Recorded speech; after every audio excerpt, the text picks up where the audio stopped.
கல்வி, மருத்துவம், பொருளாதாரம், சினிமா, விளையாட்டு உள்ளிட்ட உலக செய்திகளை ஒருங்கிணைந்து தரும் ஒரே மாலை நடுநிலை நாளிதழ் மக்கள் குரல். வணக்கம், நான் உங்கள் அண்ணா டிவி விஜய்.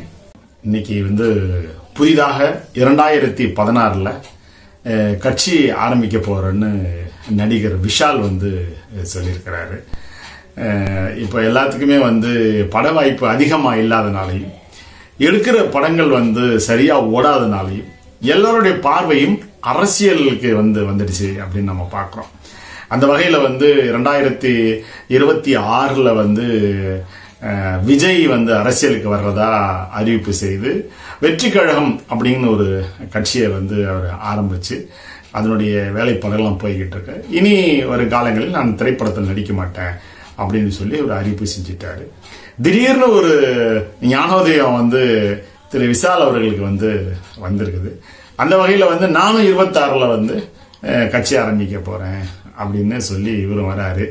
எவ்வளவோ பூனைகள் புலி நினைச்சு சூடுலாம் போட்டிருக்குது. இது அரசியலுங்கிறது மிகப்பெரிய ஒரு களம்.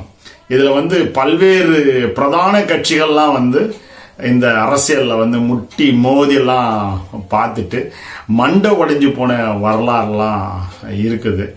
நீங்க விஷால் இந்த அரசியலுக்கு என்ன செய்ய போறாரு, என்ன அசைக்க போறாரு, இந்த மக்களுக்கு என்ன செய்ய போறாரு அப்படிங்கறதெல்லாம் மிகப்பெரிய ஒரு கேள்வியா எழுந்துட்டு தான் இருக்குது. என்ன சொல்றேன், முதல்ல நீங்க அரசியல் களத்துல ஏதாவது ஒரு கட்சியில சேர்ந்து பணி பண்ணுங்க, பணி செய்யுங்க. அதன் பிறகு அரசியல்னா என்ன, நிஜ வாழ்க்கைனா என்ன, ஆட்சியல்னா என்ன, அதிகாரங்கள் என்ன அப்படிங்கறத நீங்க முதல்ல தெரிஞ்சுக்குங்க. அதன் பிறகு நீங்க வாங்க. ஒரு அரசியல் கலன்றது சும்மா சாதாரண விஷயம் இல்லை. இதெல்லாம் கொட்டை போட்டு மரம் வளர்த்தவெல்லாம் இதுல இருந்துகிட்டு இருக்கிறாங்க. நீங்க முதல்ல மக்களை படிங்க, தமிழ்நாட்டை படிங்க. நீங்க இன்னும் தெலுங்கு ஆந்திராவிலேயே இருக்கிறீங்க. நீங்க கட்சி ஆரம்பிக்க போறேன்னு சொல்றீங்கல்ல, ஆந்திராவில் ஆரம்பிக்க போறீங்களா? அங்க ஜனசேனா அப்படின்னு ஒரு கட்சி இருக்குது, தெலுங்கு தேசம்னு ஒண்ணு இருக்கு, ஒய்எஸ்ஆர் காங்கிரஸ் ஒண்ணு இருக்கு, அதன் பிறகு காங்கிரஸ் கட்சி ஒண்ணு இருக்கு, 10,000க்கு இப்ப பிஜேபி வேற வந்திருக்கு, இன்னும் நிறைய கட்சிகள்லாம் கூட இருக்குது. நீங்க அங்க போய் முதல்ல அரசியல் கட்சியை ஆரம்பிங்க. அதை விட்டுட்டு என்ன தமிழ்நாட்டுல என்ன வரவிடாதீங்க, நான் வந்தா என்ன, நான் என்ன கேக்குறேன், நீங்க என்ன பெரிய பலம் படைத்த ஒரு ஆள் நீங்க. விஜய் மாதிரி நீங்க எல்லா ரசிகர்களும் உங்களுக்கு பின்தொடர்ந்து வருவாங்கன்னு நீங்க நினைக்கிறீங்களா? அதெல்லாம் கிடையவே கிடையாது. விஜயே ஒரு சந்தேகத்தின் பேர்ல தான் இப்போ பல பரீட்சை பார்த்துட்டு இருக்கிறாரு. இதெல்லாம் நிறைய பார்த்துட்டாங்க. கமலஹாசனும் கட்சி ஆரம்பிச்சு வச்சிருக்கிறாரு, டி ராஜேந்தர் ஆரம்பிச்சிருக்கிறாரு, மன்சூர் அலிகான் ஆரம்பிச்சு நடத்திட்டு தான் இருக்கிறாரு. 10,000க்கு சரத்குமார் ஆரம்பிச்சு அந்த படம் ஓடலன்னு சொல்லிட்டு அது பிஜேபி பக்கம் தியேட்டர்ல போயிட்டு ஒரு பேய் படம் காட்டிக்கிட்டு இருக்குது. தன்னுடைய தேவைகளை சுயலாபத்துக்காக அதுக்காக கட்சிக்கு போய் சேரக்கூடிய ஒரு சூழல் தான் உருவாகும். சீமான்லாம் பாருங்க, இன்னைய வரல 20 வருடங்களுக்கு மேலா இந்த களத்துல பயணிக்கிறாரு.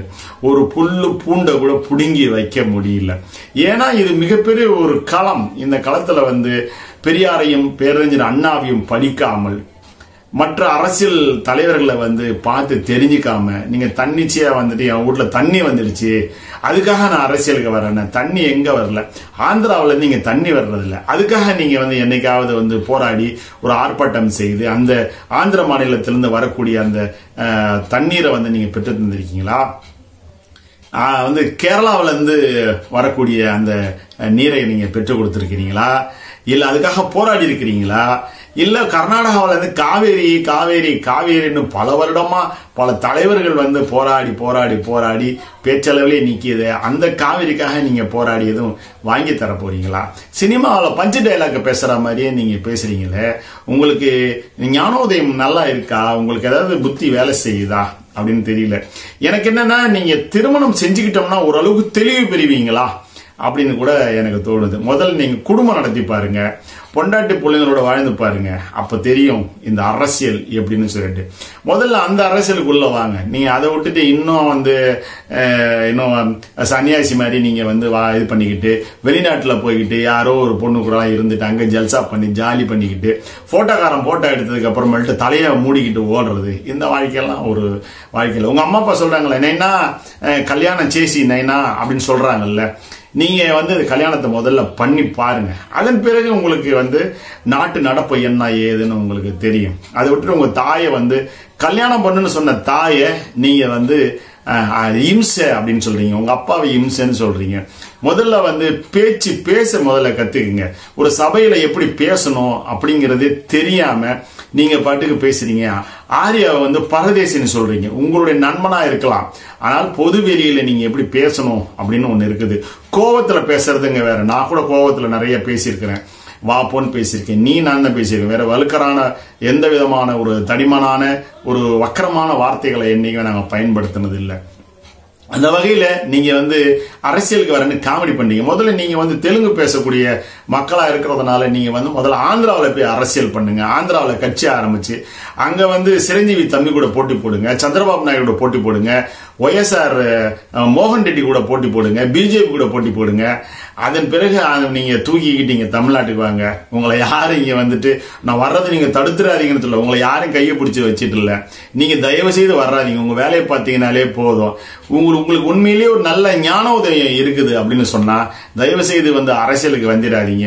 வந்தவங்களுடைய பட்டியலாம் நீங்க பார்த்திருப்பீங்க. அந்த வகையில நீங்களும் தோத்து போய் இருக்கிறதையும் போச்சுடா நொல்ல கண்ணாங்கிறது மாதிரி வந்த வழிபாட்டு நீங்க வேட்டி உதறி மறுபடியும் நீங்க ஆந்திரா பக்கமே போயிடாதீங்க அப்படிங்கிறதையும் இந்த பதிவுல நாங்க பதிய வைத்து உங்களுக்கு உண்மையிலேயே சினிமாவில் ஜெயிக்க பாருங்க.